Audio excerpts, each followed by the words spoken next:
Bendiciones, hermanos y amigos, muchas bendiciones. Hoy, jueves 25 de noviembre.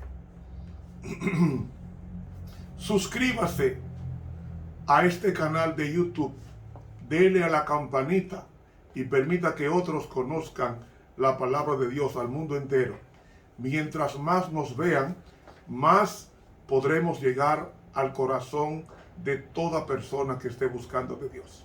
Así que suscríbase a este canal y toque la campanita y dele like a esta serie de estudios de la escuela sabática. Hoy es jueves, lección número 9, cuando te convirtieres con todo tu corazón, para memorizar. Mas si desde allí buscares a Jehová tu Dios, lo hallarás si lo buscares de todo tu corazón y de toda tu alma. Deuteronomio 4:29. Oremos. Amantísimo Señor, que estás en los cielos, que cada mañana nuestro primer trabajo sea buscar tu rostro continuamente. En el nombre de Jesús. Amén. Para hoy jueves, arrepentíos y convertíos. Arrepentíos y convertíos. La palabra de Dios nos invita desde la caída al arrepentimiento. ¿Por qué? Porque el arrepentimiento, como dijimos ayer, es sentir tristeza por el pecado, confesarlo a Dios, abandonar el pecado y vivir una vida victoriosa en Cristo Jesús. Esos son los pasos del arrepentimiento. ¿Dónde aparece por primera vez el arrepentimiento? En Génesis, el capítulo 3. Porque en el capítulo 3 vemos la caída y el hombre arrepentido. Cuando Adán se escondió de Dios después de pecar, no había arrepentimiento. Porque el arrepentimiento está vinculado a buscar a Dios. Mientras más cerca estemos de Dios, más odioso nos va a resultar el pecado. Cuando nos deleitamos en el pecado es porque estamos lejos de Dios. Y Adán lo primero que hizo fue hacerse hojas de higueras. ¿Qué implica eso? ¿Excusa? Tenemos que ir a Dios tales como estamos, para que Dios nos haga tal como Él quiere. Si Adán se vio desnudo, ¿qué tenía que hacer Adán? ¿Ir a Dios? No, él se escondió con ropas humanas de pretexto. Entonces, Adán y Eva comienzan a culpar a Dios. La mujer que me diste me dio y yo comí. O sea, si tú no haces la mujer, yo no caigo. Y la mujer, bueno, la serpiente que tú creaste me dio del árbol para comer y yo comí. O sea, acusando a Dios de haberlos hecho caer. Pero cuando el hombre sintió tristeza por el pecado, entonces Dios le presentó un cordero y le dijo: la paga del pecado es muerte, tú tienes que morir. Pero voy a hacer algo muy hermoso para ti. Y es que tú vas a confesar sobre este animal inocente el pecado que tú cometiste.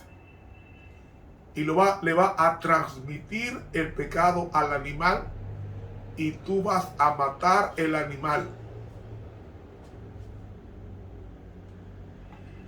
Y cuando mate ese animal, vamos a tomar la sangre caliente, parte de ella, vamos a rociarla en la puerta del paraíso. Y cuando Adán hizo eso, entonces Dios, como sacerdote, vistió a Adán con las túnicas de piel de cordero. ¿Cómo sabemos eso? En Apocalipsis 13 dice que el cordero fue inmolado desde la fundación del mundo. Y esa inmolación representaba que Adán quería ser perdonado porque sintió tristeza por el pecado. El cordero no apareció hasta que Adán sintiera tristeza por el mal que había cometido. Y esa tristeza hizo que Adán confesara. Hizo que Adán matara el animal e hizo que Adán se apartara del mal. Eso se llama arrepentimiento. En el griego, metanoia. Eso es arrepentimiento. Arrepentimiento es usted, repito, sentir tristeza por el pecado. Y ese ejercicio de arrepentimiento tiene que efectuarse diariamente. El apóstol Pablo estaba bien convencido de esto cuando escribió: cada día muero. En el griego está: cada día estoy muriendo, en un presente continuo. Estoy muriendo a diario a mi viejo hombre, crucificándolo en la cruz junto a mi Cristo. Como dice Gálatas 2:20, con Cristo estoy juntamente crucificado. De ahí que ese arrepentimiento es transmitido de Adán a Caín y Abel. Caín rechazó el arrepentimiento y huyó de Dios hasta hoy. No se arrepintió. Set, sustituto de Abel, enseñó el arrepentimiento.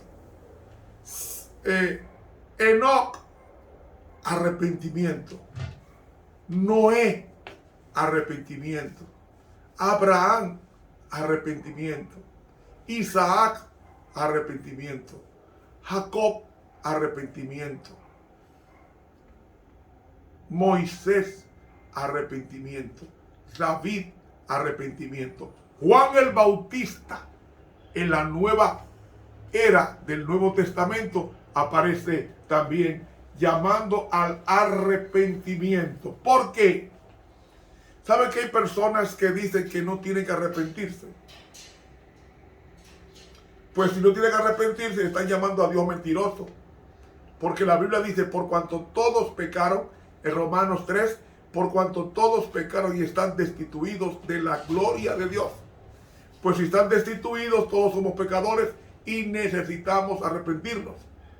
Porque hay personas que dicen: yo no hago daño a nadie, yo no mato, yo no robo, yo no tengo de qué arrepentirme. Están diciéndole a Dios mentiroso, porque todos nosotros estamos bajo la condenación y muerte. Todos. El arrepentimiento es lo que hace posible la restauración del carácter perdido de Dios en nuestra vida y, en consecuencia, la prosecución de nuestra vida en el más allá, cuando Cristo venga por segunda vez y cuando en la tercera venida nosotros vivamos en cielos nuevos y en tierra nueva con Él, ausentes todos del pecado. En el Evangelio según San Mateo, el capítulo 3, comenzamos con el versículo 1, Mateo capítulo 3. del versículo 1 hasta el versículo 28, hasta el versículo 8. Este sermón fue dado en el año 27, en el tiempo de la Pascua. Juan era 6 veces mayor que Jesús y era su primo. Y escuche lo que el primo de Jesús comienza a evangelizar a una nación eminentemente religiosa. Capítulo 3. Y en aquellos días vino Juan el Bautista predicando en el desierto de Judea y diciendo: Arrepentíos, que el reino de los cielos se ha acercado. ¿Cómo dice él aquí? Metanoeo o metaneo. Arrepentíos, que el reino de los cielos está al alcance. Como está en el griego, el reino de los cielos está aquí. ¿Qué es el reino de los cielos? El reino de la gracia. Es decir, la oportunidad de ustedes convertirse ha llegado. Porque este es aquel del cual fue dicho por el profeta Isaías, que dijo: Voz de uno que clama en el desierto, aparejad el camino del Señor, enderezad sus veredas. Esa expresión fue extraída de la Septuaginta. Voz de uno que está gritando en el desierto, clamando. ¿Recuerdan ustedes lo que aprendimos esta semana? Que cuando Dios creó, predicó. Cada día que Dios fue creando, el verbo kará en el hebreo significa predicar. Es decir, cada creación fue un sermón de Dios. Y hubo 6 sermones audibles y un sermón de ejercicio, de reposo. Ahí cuando Dios predica los 6 sermones, entonces Él viene a enseñarnos a vivir los 6 sermones en el 7º día, donde se reconoce que Dios es el creador de esos 6 días literales y de las cosas que pueblan esos 6 días literales de Génesis capítulo 1. Y tenía Juan su vestido de pelos de camellos y una cinta de cuero alrededor de sus lomos, y su comida era langostas y miel silvestre. La langosta no era langosta crinos, sino la langosta que habla aquí se refiere a un fruto llamado algarrobas. La comida de Juan el Bautista era algarrobas. Un alimento moderado, no opíparo, porque el cristiano debe ser moderado tanto en el comer como en el beber, como en el vestir. Entonces salía a él Jerusalén y toda Judea y toda la provincia de alrededor del Jordán.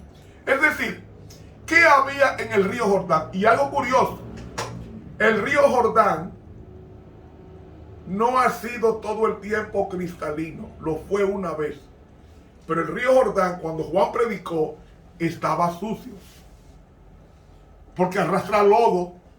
Vaya ahora a Judea y va a ver el río Jordán sucio. Y en los días de Juan el Bautista, el río Jordán estaba sucio.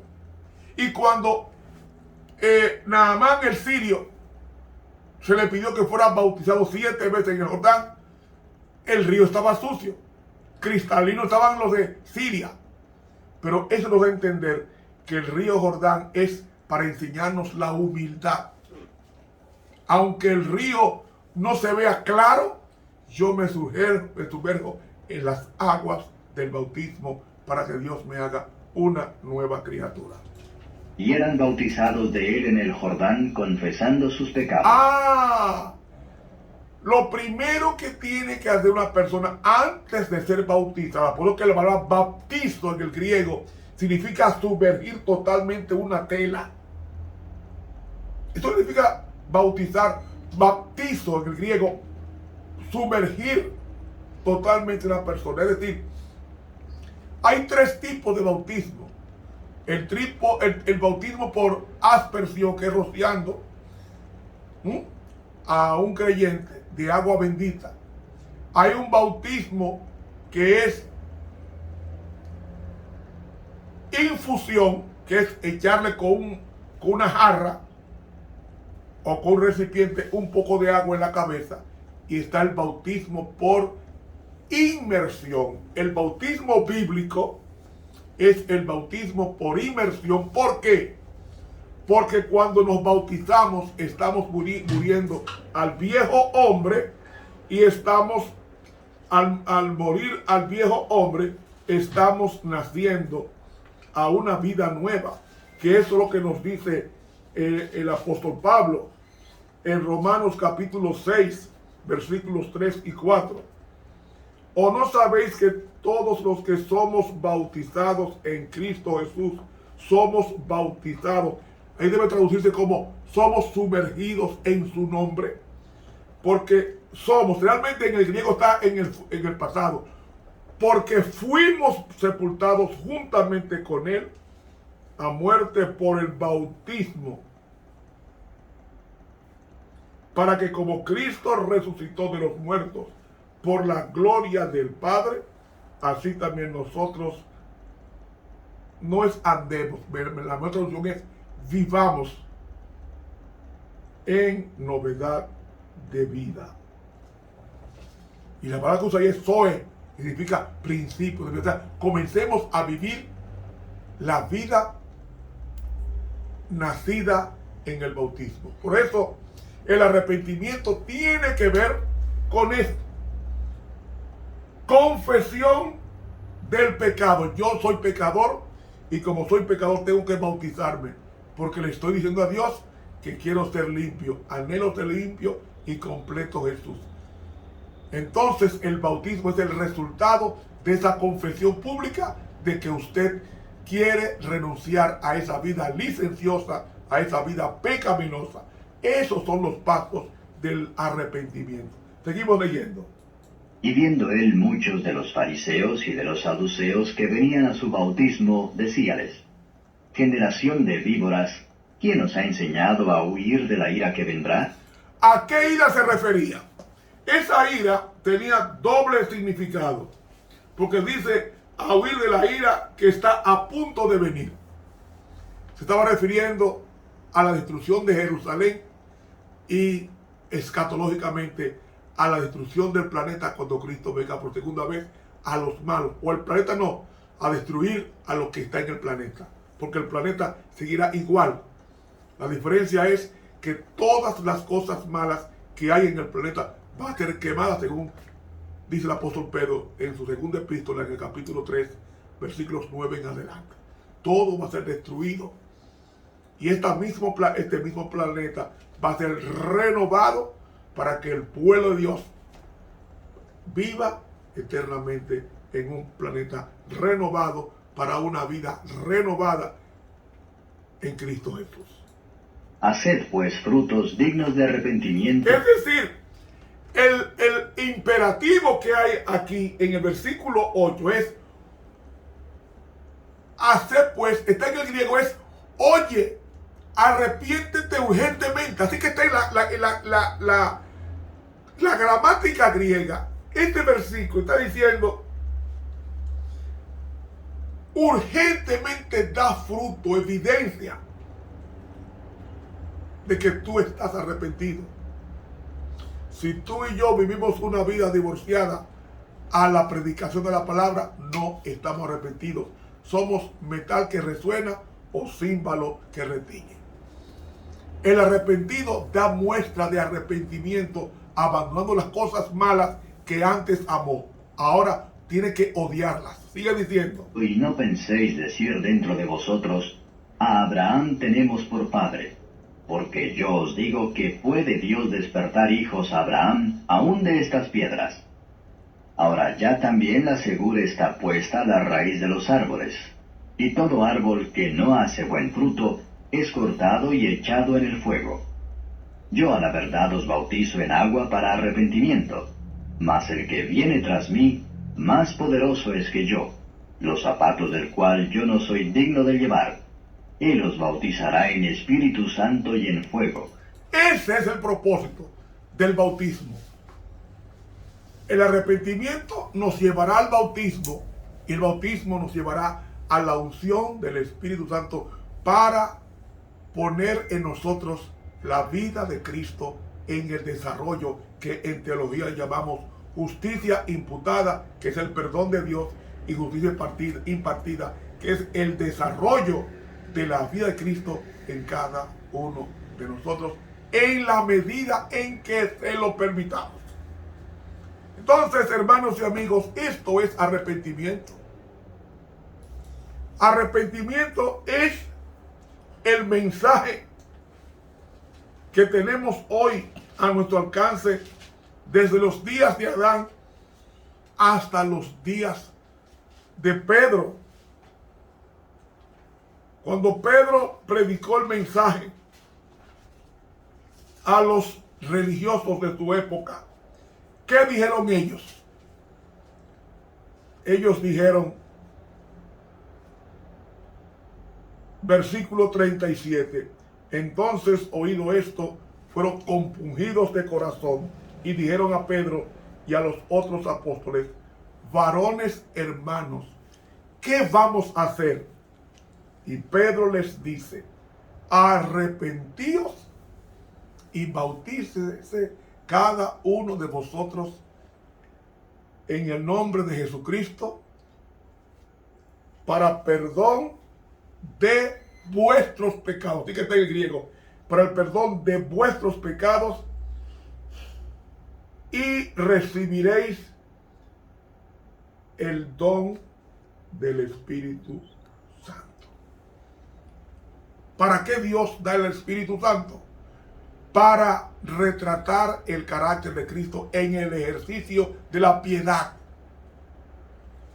El Espíritu Santo lo concede Dios para vencer todas aquellas malas inclinaciones, ya sean heredadas o cultivadas, y a vivir la vida de Cristo. Pero oiga, el arrepentimiento está vinculado a la tristeza por el pecado. Si no hay tristeza, no hay arrepentimiento. Si no, como dice dos líneas del libro El Camino a Cristo, página 23, el arrepentimiento comprende tristeza por el pecado y abandono del mismo. ¿Usted entendió? El arrepentimiento comprende tristeza por el pecado y abandono del mismo. Es decir, no es simplemente confesar, hay que abandonar lo que se confiesa. Y ella termina diciendo, ese parrafito, no renunciamos al pecado a menos que veamos su pecaminosidad, es decir, su malignidad. ¿Usted quiere ver el daño que hace el pecado? Mire lo que le hizo a Cristo en el Calvario. Lo desfiguró. Dice Isaías 53 que estaba desfigurado. Fue tanto los golpes que le dieron en la cabeza y en la cara que lo desfiguraron. Desfigurado. En las espaldas, en las manos horadadas, estos hoyos como de ese diámetro así. En los pies, ese costado traspasado, herido. Eso lo hace el pecado. ¿Cómo marcó el pecado a Cristo por un pecado que Él nunca cometió? El pecado tuyo, el pecado mío, fue el que Cristo pagó. Y Él fue desfigurado. No se parecía al Cristo bautizado cuando fue crucificado. Desnudo. Desnudo. Lleno de sangre en su cuerpo. Eso es lo que el pecado hace. Te desfigura. Borra de ti la imagen de Dios. El pecado el pecado borra la imagen de Cristo. Si tú lo permites, te va a borrar la imagen de Cristo. Pero el propósito del Espíritu Santo es restaurar esa imagen perdida en gran manera en el Edén. Y todavía hay un dejo, hay trastos de la imagen de Dios en nosotros, porque no se ha perdido por completo. Pero el hombre por naturaleza es malo. y su corazón es de continuo solamente al mal. ¿Qué usted prefiere? Para que usted vea qué fácil, le voy a poner el ejemplo. ¿Qué usted prefiere? ¿Qué prefiere el cuerpo? ¿Dormir en un buen colchón o estar de rodillas pidiendo perdón? El cuerpo te pide dormir. ¿Por qué te pide dormir? Porque el corazón del hombre es de continuo solamente al mal. Pregúntele a los habitantes de otros planetas, ¿qué prefieren ellos? ¿Dormir en un colchón de buena marca, cómodo, de plumas de ganso? O dormir o estar en la presencia de Dios. ¿Saben qué te van a decir los habitantes de otros planetas? Incluyendo los ángeles. Preferimos gozarnos en la presencia de Dios que estar acostados en un colchón. ¿Usted está oyendo? Este es el propósito de Dios, que nosotros nos gocemos en Él. Dice que los ángeles en la presencia de Dios dicen día y noche, según Apocalipsis 4, Santo, Santo, Santo es el Señor. No cesan, no dejan de alabar a Dios, porque hay plenitud de gozo en tu presencia, delicia para siempre, dice Isaías, y también el salmista David. Hay gozo en la presencia de Dios, pero ese gozo es el que Dios quiere restaurar en cada pecador por vía del arrepentimiento. Por eso dice aquí, mientras no lo repudiemos, dice, no renunciamos al pecado a menos que veamos su pecaminosidad. Mientras no lo repudiemos de corazón, no habrá cambio real en nuestra vida. Seguiremos hablando mentiras, engañando, mintiendo, ofendiendo. ¿Por qué? Porque no nos hemos sentado a analizar cuán terrible, cuán odioso es el pecado, cuánto daño hace. Hermano, aunque tú estés en la iglesia, hoy jueves, yo te invito, arrepiéntete y conviértete. Pablo lo entendió y lo dijo, cada día estoy muriendo. Nosotros tenemos que ir cada mañana a entregarnos a Cristo y a pedirle a Dios que esa entrega sea plena y duradera, de tal manera que Él se retrate en nosotros, para que cuando Él venga a buscarnos, Él se vea en nosotros como su espejo. Que Dios nos bendiga. Te habló el profesor Ramón Romero.